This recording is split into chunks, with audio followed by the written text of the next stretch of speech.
যে বয়সে ডানপিটে স্বভাবের শিশুরা মন খুলে খেলে বেড়ান বিরান মাঠে, সেই বয়সে ছোট্ট মারুফ কাজ করছেন মেশিনের গতিতে, যেন আগাগোড়া পুরো বিস্ময় বালক। নিত্যদিনের অভাবের সংসারে বাবার পাশে দাঁড়াতেই মা হারা শিশু মারুফ নিজেকে পরিণত করেছে মানব মেশিনে। আমি 3 বছর ধরে কাজ করি।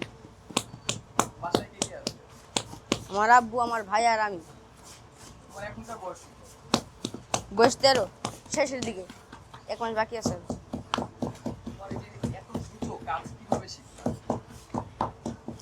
আব্বুর কাছ থেকে কাজ ভালো লাগে, এই জন্য কাজ করি।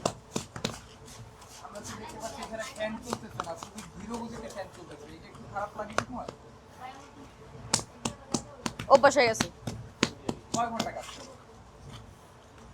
12 ঘন্টা, 12.5 ঘন্টা। 9টা।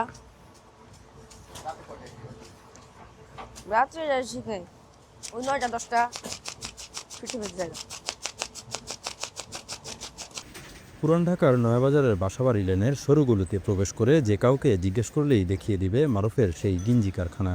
কারখানাটিতে নেই আলোর ঝলকানি, বায়ুহীন ঘরে একমনে কাজ করছে মারুফ। কোনো প্রকার যন্ত্রের সাহায্য ছাড়াই মাত্র 2 মিনিটে 100 খাম তৈরি করে ফেলছে মারুফ। ছোট্ট কাঁধে আর কোমল হাতে যেন সংসারের পাশে দাঁড়ানোর দায়। তাই বিশ্রামের কথা ভুলে টানা 14 ঘন্টা কাজ করে সে। প্রায়ই কাজে ব্যবহৃত পাথরে হাতে ব্যথা পেলেও এর সবই এখন সয়ে গেছে তার। কর্মচারী নয়, একদিন নিজেই কারখানার মালিক হবে এমন স্বপ্ন দেখে মারুফ। তবে ছোট ভাইকে কোনোভাবেই এই পেশায় আনতে চায় না সে।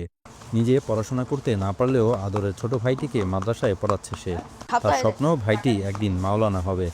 আব্বুরে দেই, আবির ওই 9টা শিকদার, 10টা সদ্য সংবাদ। ফিরতে ফিরতে যায়।